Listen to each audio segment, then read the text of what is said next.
Hi friends, நம்ம வீட்டில் இன்றைக்கி லஞ்ச் மணி என்னென்னு பார்க்கலாங்க.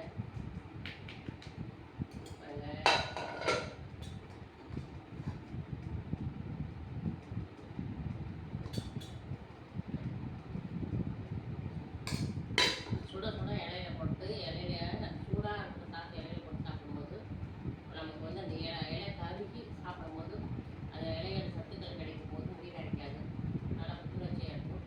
அந்த இலை வாசனை கருகிற வாசனை ரொம்ப டேஸ்டாக இருக்குது. இப்போ என்னென்னு பார்த்தா பாவக்காய் குழம்புங்க, அரைச்சி விட்ட பாவக்காய் குழம்பு,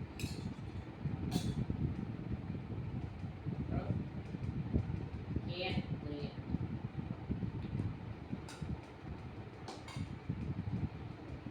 அப்புறம் அப்பளம், அப்புறம் பாருங்க ரசம்.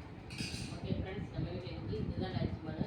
உங்கள் வீட்டில் என்ன லஞ்சுன்னு சொல்லி கமெண்ட் பண்ணி இப்போ நம்ம சாப்பிடலாங்களா?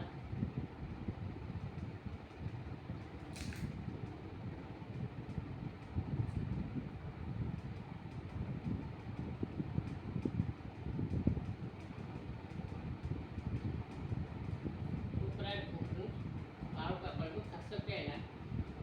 சில பேர் வந்து கசக்குது சக்கரை போடணும் அப்படின்பாங்க. எதுக்குங்க சக்கரை போடணும்? சக்கரை போடாமல் நம்ம சமைக்கணும். சரிங்களா? நல்லா பாவக்காய் வதக்கி, பாவக்காய் வந்து அவ்வளோ நல்லது. பாவக்காயை குக் பண்ணிடுறாங்க. கண்டிப்பாக வாரத்தில் ஒரு டைம் செஞ்சு சாப்பிடுங்க. இன்றைக்கி அதனால நான் பாவக்காய் குழம்பு வச்சுருக்கேன். நாளைக்கு செவ்வாய்க்கிழமை வைக்கக்கூடாது, வெள்ளிக்கிழமை வைக்கக்கூடாது. அதனால இன்றைக்கிங்கிறதுனால திங்கக்கிழமை இருக்கிறதுனால பாவக்காய் குழம்பு வச்சுருக்கேன். ஓகே ஃப்ரெண்ட்ஸ், சூப்பராக இருக்குது. துளி கூட கசக்கலாம். அப்புறம் கொஞ்சம் ரசம் கருப்பு சாரி